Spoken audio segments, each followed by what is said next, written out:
Okay, guys, so we are getting pretty close to finishing up our actual animation.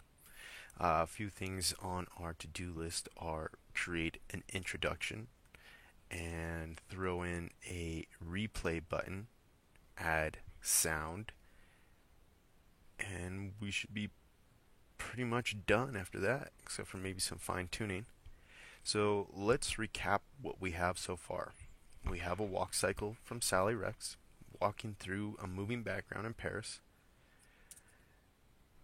And then we have the ending scene, which fades out in a mask.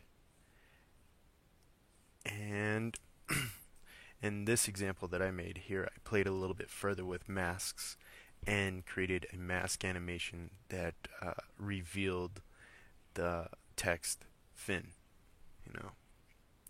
And so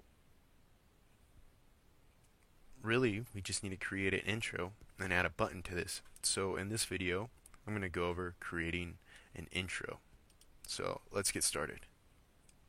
Just like when we created the second scene titled End, we're going to do something really similar.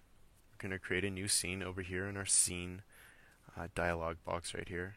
Again, if your scene box window isn't open, you can find it over here in the file bar up top here by clicking on Window and coming down to the bottom and going to Other Panels, and there you'll find Scene. So make sure that's checked, and I personally like to have it positioned under here under the library panel, not in the way. And we're going to create a new scene and do that. There is a little icon, and it's exactly the same icon as add a new layer in the timeline. So I'll create a new scene, and just like previously, it maintains the aspect ratio and the size and everything. I'll just have to title it intro, and I'm going to move this position to the top. And what we need to do now is exactly what we did in creating the end scene, was to copy and paste all the layers in place into the intro scene. But instead of grabbing them from the end, we will be grabbing these layers from the very beginning. And first of all, I'll unlock all of the ones I want to take, everything except for Sally. She doesn't appear until the walk cycle. I will click the first layer, pardon me, the first frame on the last layer. This one's called Night Sky, and I'll use Command C to copy it, or Control C if you're using a PC. Switch back to the intro and use Shift Command V or Shift Control V if you're using the PC to paste in place. And what that does is, if I was to switch now to the walk scene and back to the intro, there's no popping. This is exactly in the same place as it is in the walk scene and as it is in the ending scene. I'll call this one, use the same naming convention, Night Sky, and lock it. Be proactive and create a new layer. And I'm going to do that now with all of the layers by clicking the first frame, copying it, switching to intro, pasting in place. This one is called background, or maybe just back. Lock it, create a new layer, go back to walk. I'm going to lock this one so I don't interfere with it. Grab the midground, copy it, go to intro, paste in place, label it so I know what it is, lock it, and just continue on with this process. Again, I'm not going to take the Sally layer. I'm going to grab the foreground though.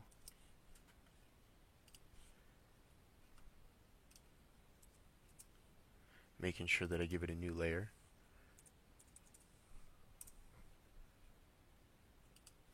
And last thing I want to grab is the title slash action layer.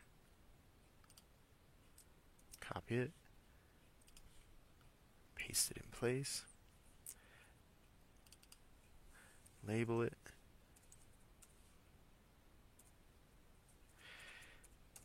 and this one, before I'm done, I want to make sure and right click on that layer and choose guide, just so whenever we export this to a Swift we don't see the guide. And actually when we export it as any other video file, we'll have to delete that layer, but until then we're just going to use it as a reference, especially for what we're about to create here, as we're going to put text in here. We definitely don't want the text to be cut off by the camera at all. So let's go ahead and make an intro. When creating this intro, we really want it to be engaging, and one of the very first things we want to consider is giving the viewer enough time to mentally prepare for whatever's about to happen. And normally that only takes about a second, but a second where nothing happens at all. So we're going to count the first second of this just idle timing, just a breath before anything happens. And a lot of times if something just starts moving right from the beginning, it takes the viewer a little too long to actually catch on to what's going on, and the whole animation could lose some appeal. So I'm going to start off by giving this animation, this intro animation, 3 seconds. And so I'm going to select all the frames here on frame 72 and use the hotkey F5 to just give some frames. You can double check over here that I got it right. It says 72 and it's at 3 seconds. And we're going to work sort of in reverse. And we want this scene right here to be our ending scene. We want whatever we create to end and look just like this, so that when we switch into the following scenes, there's no jerkiness in the background. There's nothing that makes it disconnected from the rest of the scenes. And so I'm going to, with all of these layers still selected on frame 72, use the hotkey F6 so that it is a new keyframe. So whatever we do, we know we're going to end up with this scene. And so let's start off by opening this up a little bit.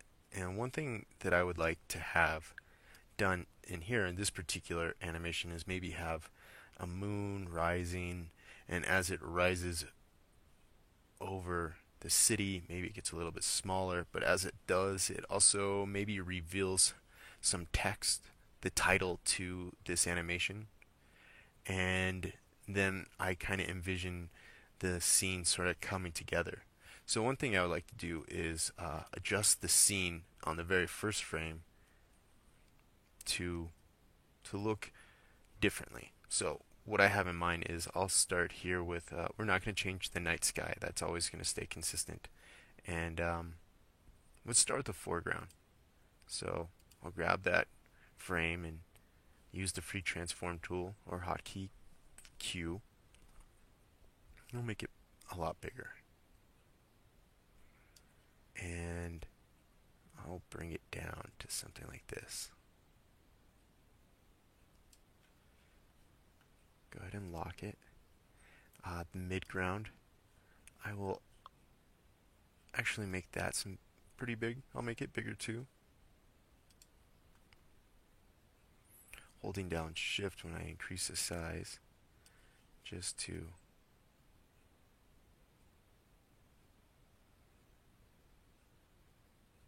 maybe drop it down to right about here.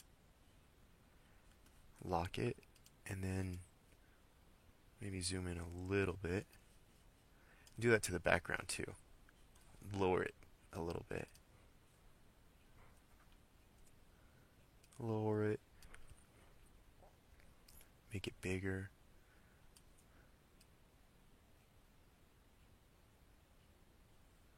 Position it in an interesting way. I'm going to go back to the midground and adjust it a little bit more. Oops. Had them both selected. Something like that. And I'll lock them. And I'll actually make a keyframe at 1 second with all of this at the keyframe. So this is the same.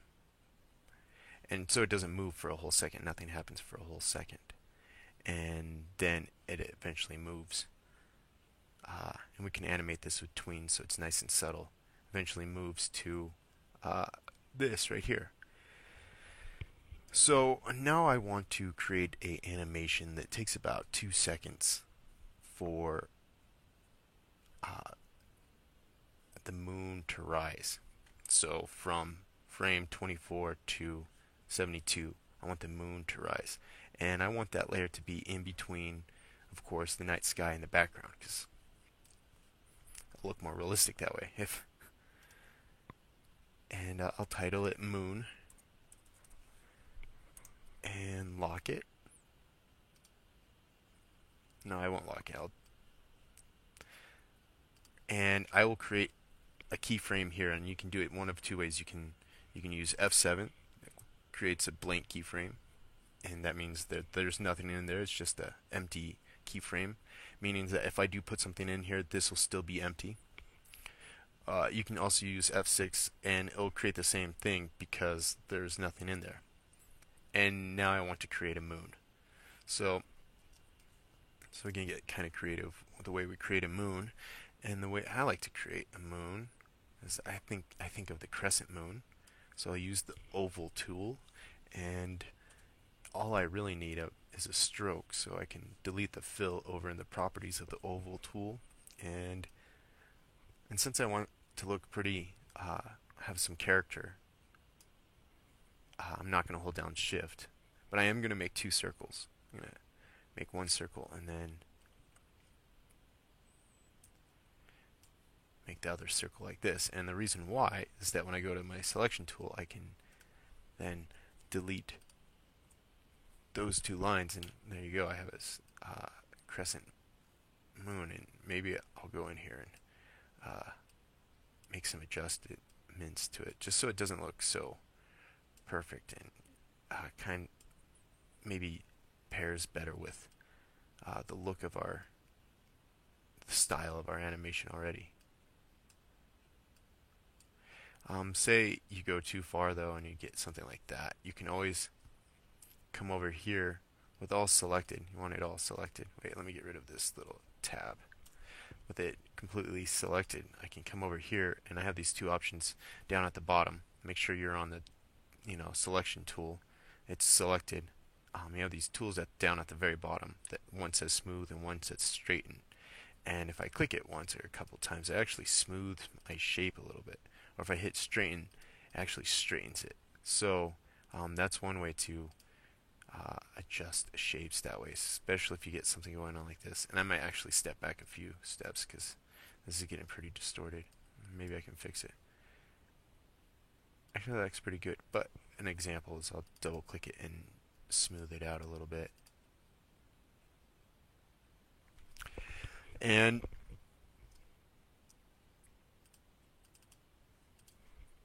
now I kind of want to make some craters. I'm going to make this thing look as cool as I can. So I'm going to use the pencil tool, or hotkey V, and again down here I can change the pencil mode. Right now it's on straighten, so whatever line I make, Flash is going to work to make sure that the edges are straight. It's kind of neat too if it's on straighten and you try to make a circle, it's going to turn it into a pretty perfect circle. But if you go down and you click smooth, Now it's going to make sure that all your edges are nice and smooth. Your circle's not going to be so perfect, but it is going to be smooth. And then if you're using like a tablet to draw, and you might not want Flash to help you out at all, you can go down and choose ink. And basically what it's going to try and do is reproduce the lines that you make as close as it possibly can. I'm going to leave it on smooth, and I'm just going to make just a few craters. You know, I'm not trying to be super perfect on this. The moon's only going to show up for like 2 seconds anyway, so it doesn't really have to be the greatest work of art, but since it's, you know, everything else looks pretty clean, you know, we definitely want to represent a good quality. Okay, so something like this, and let's color it. So I'll use the paint bucket tool and choose a color. I kind of want to do something that contrasts, and I know that the stars are contrasty, but I also want it to be a little bit contrasty from the stars. So I'll maybe make this a little bit oranger, and then I want those craters to be a darker color and maybe a little less saturated. And I'll fill those in like this.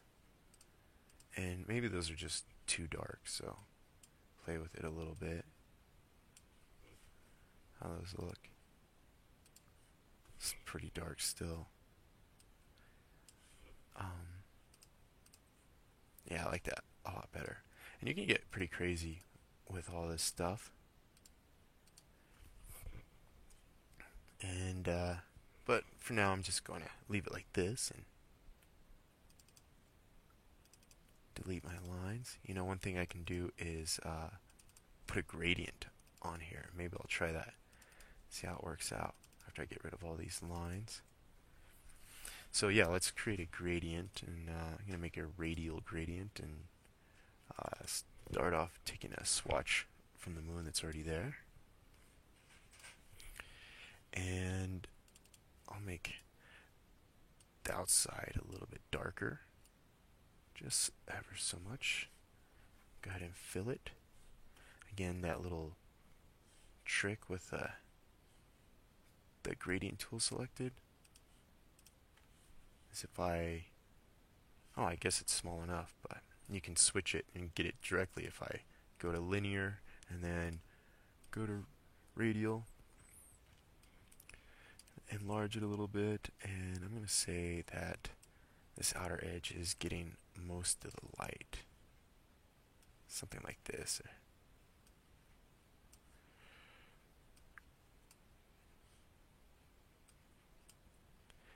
I'm going to adjust it even more and make this just a little bit brighter.